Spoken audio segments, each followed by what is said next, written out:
Hello there, my friends. This is 50 Plus. I'm James Law Jr. And as I am navigating my 50s, I am learning a lot about myself and other people. And so I come on here and I share with you some of the things that I'm learning. And one of the things I had come across my area of life, um, right now it's Pride Month. It's LGBTQIA plus Pride Month, or you call it Gay Pride Month. And it's internationally celebrated in places that you're allowed to do it. And there's a lot of just like anything else, there's a lot of backlash happening towards queer people. Same as with women, same with black folks, Latino folks. If you are othered in whatever country you're in, if you're othered or marginalized, there's a lot of backlash. So I do several shows on race and sexuality and mindset, and I always try to, sometimes alone, sometimes with people in the field. And for me, as I'm getting in my 50s, there's two things happening to me. One, I am getting very more militant in my beliefs of fighting, protest, speaking out, that kind of stuff. Like I know what I know. I've been around for a long time. I know what I know. I don't know everything. So that's the other side of me. I'm very curious. That's why I'm in this business. That's why I'm an interviewer, host, researcher, writer. I love hearing and talking to other people and having and seeing their opinions and why they come to conclusions they come to. Um, it takes a lot for me to just shut somebody out. I know in this day and age, not helped with social media, of course, and certain news channels, um, we're very divided, especially in America. If you're watching this in America, other countries I can't speak to, obviously, but in America, we're very divided. And it's everybody's picking their sides, no matter what it is. I'm Catholic. I'm black. I'm Latino. I'm gay. I'm Republican. I'm Democrat. I'm a Trump Republican. I'm a Biden Democrat. Like it's very. I'm a Gen Xer. I'm a baby boomer. Like it's very everything is very separate and separated and separating. And so um, there are some of us out there who don't mind talking to everyone and hearing different points of view. Now, there's some folks who shall not be moved. They're very militant in their belief. I don't focus on them because that just there's always extremes on every side. On every side, there's extremes.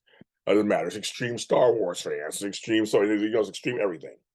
But the folks are, I feel like that there's a lot of us who are, I don't want to say in the middle, just a weird people who have some beliefs due to what we believe. But sometimes we can be moved. Sometimes we can talk about it. Sometimes we're open to talking about it and feeling about it. So those are the folks that I like to talk to because I think those are the folks that will give you honest answers, tell you how they feel, give you and really tell you, and you can really get what you can also watch their body language, what they're saying, how they're saying it, um, why they come to the conclusion they come. There's all several things happened to me recently that brings all this up, and one of them is a friend of mine who I've known since high school. Actually, I like him. He's a funny guy. I know him and his wife. We've all went to high school together, and he's always been respectful to me. He's never been. I make sure I say that. They're always. I'm fully who I am. I post what I post, but he's always been very respectful to me. Never crazy towards me. Never offensive. All this stuff. And most of his posts are just of his life. And he lives a very outdoor life, very active life, actually, life and everything. With a few, memes and things here and there. So I'm fine. So me and it, we're fine. I don't know what he thinks personally or whatever. I just don't get to that kind of stuff.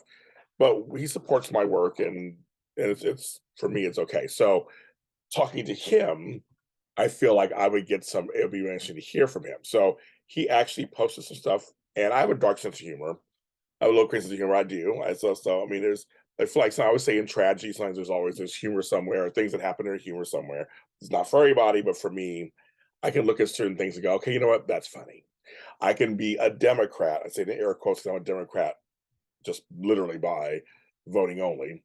Um, and if I see a Democrat, a joke towards a Democrat that's kind of clever and funny, I'll totally acknowledge it.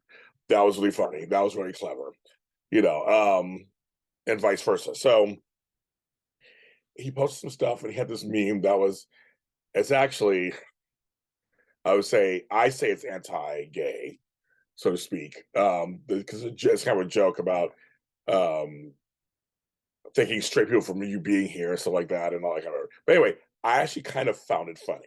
Tell you the truth, I did. I thought that kind of chuckled, but like, that's very clever what the person wrote. It's kind of funny. Then I went to that person's website, and the rest of it offended me. I was like, I'm not gonna follow that website.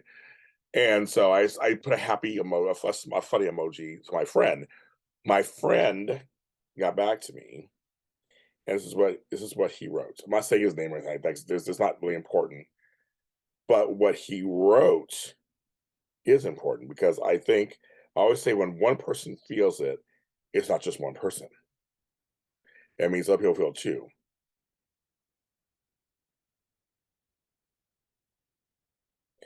Uh,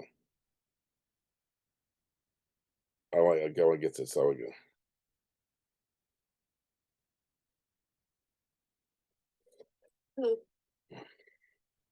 Okay, so I'm trying to get. I kept. Oh, here it is. He wrote, I'm not anti bleep. I just dislike the sense of hate I feel and hear sometimes towards straight people, like we're the enemy. Um, and he would call it things that has nothing to do with really with that. But those two sentences are very important. And I'm like, he feels that way, really? Like he feels like they're being attacked, kind of on some level, as straight folks are being attacked. And I am, and my first a lot of people's first instincts are like, fuck that. You gotta go off the whole thing. And I'm like, no, that's not it. Because if he's saying that, there are others. So he says, I just dislike the sense of hate I feel and hear sometimes towards straight people. I don't first of all, I didn't respond to him because I was like, nothing for me to respond. I just like, I'm leaving. I'm not gonna get into a discussion with that. But he sometimes feels that that's happening towards straight people. So I always wonder, what is he reading? What is he seeing? What is he hearing? Because he could be hearing actually direct people, I guess, gay people going off on straight folks. That's totally possible. It is totally possible. That could happen. He said sometimes. You say, oh, he said sometimes. But there are folks who believe it's happening all the time. That's why there are laws being brought up and things being passed. So they feel like we really are attacking. And I was like, for straight people, this whole time before that, kept us everybody else who was marginalized down. If you lived in a lifestyle that was not straight, there were laws that you couldn't discuss it or talk about it. It was all hidden in the shadows. And I always hear these phrases, not from this guy, here from other people. Queer people are shoving their lifestyle down our throats. There's a group called Taraya there's a couple whose nickname is Taraya on the Young and the Restless, the number one soap in the country, in America. And people are like, they're shoving it down our throats when they show it to the two girls hanging out or kissing or whatever. And I always that shoving. Well, first of all, just double entendre and shoving down throat. But I always find it very interesting because I think people do believe, like people really do believe that. They believe that us just existing, people who are black just as this existing, or Latino just existing, or gay just existing, or polyamorous you just existing and asking to be left alone, but be able to live your life fully in the open, that's shoving it down someone's throat. But your lifestyle, because it's normal, quote unquote, normal, is not shoving it down anybody's throat. Because it's normal. You're being abnormal. So my normality is this. You can't be this. Um, Whites feeling like they're being erased, and jobs being like, and it's like, no, it's like, actually, what I see it as, of course, is for so many years you never had to worry about it or think about it because things were in place where you didn't have to worry about it or think about it. There are some cities that were probably, because I've seen LA over the last 40 years. Inglewood, for example, when I first got here was white, and then it was black, then it was Hispanic, then it was Hispanic and black, and then the blacks went somewhere else and it became Hispanic, and now it's becoming white again. There's cyclical things happen. It's like there are cities and parts of the country, I'm sure they were like, there were no black folks here, Latinos here, now they're here. And so for some folks who never had to deal with Latinos, we're thinking, what are you doing here all of a sudden? and instead of just welcoming them in and going, they're great, it's no big deal. It's like they're people and they can help the economy. It's they're coming in, they're shoving themselves down our throats. So for someone to say they feel like sometimes there's hate towards straights, it's interesting to me because I hope one day I will sit down maybe one day and talk to them about this one of these days, like one day. If you're seeing this video, and you know what I'm talking about, you talk to me. Let's talk about it. I love talking about it. Because I feel because for me, it's not the majority of the movements that are out there are not about hating white people. There is hatred towards white people. You're absolutely right. There's hatred towards straight people. There is hatred towards straight people, white people. There is because of the people who have been hurt by said straight people, said white people, said this group, said males. There's so many different things that have happened. It's just that people want their equal time. They just want to live their lives as freely as possible. And so I think that's why trans are getting, attacked right now, and drag queens. There's all stuff that's not quote unquote normal to a lot of people. So it's like, okay, we gave them gay marriage, we gave them this, we gave them that. Now all of a sudden, men want to be women and women want to be men, and they want to dress in drag and all this pedophile. I mean, I've been seeing this whole pedophile word thrown around. It's like pedophile is a serious word. Groomers, all that stuff. Those are serious words, and to apply them to a group of people where there's no proof, no major proof that a whole group of folks, that's all they are. It's like there are always bad apples in each bunch. And what's ironic is that a lot of times, and maybe it's the ones that I mean, who knows? Maybe it's the ones that are being shown, but most times it seems like a lot of the molesters that's happened in my own family were from priests and youth counselors and people who were in positions of power over children, over their constituency, people, politics, religion. A lot of those are televangelists. All this stuff is coming up more and more. And many of them identified as straight. There's both boys and girls. As someone was violently sexually assaulted myself by a man who identified who was straight. It's like it's just this thing that's happening, but that's something separate. It's little girls in pageants in cheerleading uniforms wearing makeup. Somehow that's okay, but not drag queens who there are only a few in the country that have actually gone to a school. A lot of them, it's events. I mean, or there's some people, and some parents have brought their kids to maybe to drag brunch or whatever. I mean, I wouldn't. It's a drag brunch, but maybe there's always that one or two you see that example. So it's not made up. There's a video out there, but is it a real problem? And I'm going like, no. I have so many kids and grandkids and nieces and nephews who've never had a drag queen come to their school ever. It was never a question. Never. We never. So like just it was never. I mean, I just don't see it as a problem. As it's an actual problem. And I'm not just watching MSNBC or CNN. I'm not just reading. I mean, I'm watching all kind of stuff, and I'm out there in the world. So I clearly see it differently. And so as I get older, I just really welcome talking to people from different points of view about how they come to these conclusions of what they think, why they think is happening. And um, I was in a car recently with somebody who said, well, why don't these girls or these guys come forward and tell people if they've been raped earlier? And I'm like, as a person who didn't come forward and tell myself, I was like, there's a lot of things. There's shame, there's guilt, there's like, what could have I done? Would they believe me? There's a lot that goes on. It's never like you just go to the police station and I was raped and they believe you. It's like it doesn't always happen. There's so many cases where it doesn't happen.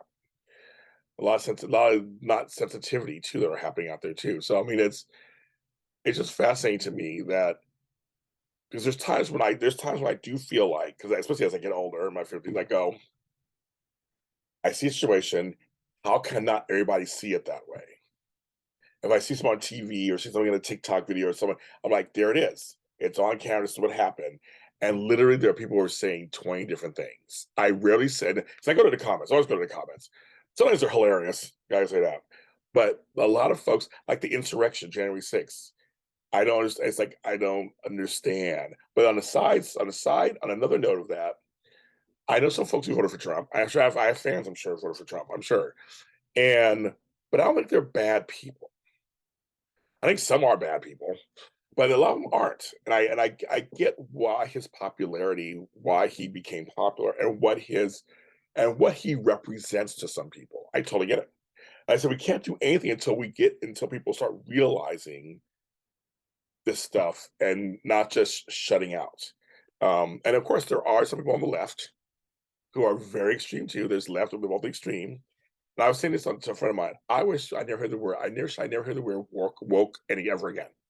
I don't hear it because now it's been turned inside out into to a word that now is annoying. Because they use the word woke on everything. It's like that's the last thing I want to talk about is woke at this point either. Like I don't even want to hear that either. But there should be conscious television. Should be conscious music, conscious videos, conscious work, conscious art, as well as fun, crazy, flimsy art and funness and lightweight. I mean, it should be both. And it's okay to have it. But I just keep encouraging conversation. That's something that I do on my private Zooms, as I do here with you guys. I really encourage conversation and really listen to other people and just listen to why they feel the way this was doing. My thing was done during a messaging, so I can't tell tone from text message. But I believe him when he says he feels that sometimes. And but I'd like to go deeper in that at some point, whatever. But I just want to share that with you guys. I understand the divisiveness. I understand people feeling, and it's very rightly so. People are fighting for their lives and their well beings. So I'm not downplaying that at all. Make sure you say that, not playing it at all. My life, for very many different reasons, I feel I'm on edge a little bit, deciding where I'm going to travel, where I'm not going to travel, what parts of town I go to, what parts of town I don't go to, what time of night, what time of day. I'm watching all that. That's been the last few years. Period. I've had rifles in my face. I've been accused of things. Like I said, I've been hurt, but all this stuff. My 54 years, I've had all of it happen. So it's because of the color of my skin, because of the way I look, because I'm tall, big, fat, whatever, it's all over the place. And I'm still trying to live my life as freely as possible in the midst of all the stuff that's going on. So again, I just encourage I'm just sharing some feelings I had and just encouraging everybody to listen to people. Just hey, listen what they're saying. Just kind of ask questions like, why do you feel that way? What have you seen that makes you feel that way? And sometimes you can educate someone else if you're in the mood. Everybody's in the mood. But you could be like, maybe you didn't know this, but that's just one incident, or that's something that's happened twice. But really, here's or come with me and let me show you another side of blank, whatever that is. I don't like Chinese food. Well, let me take you to, you've been trying, no, I don't have. Well, let me take you to a place that has great atmosphere.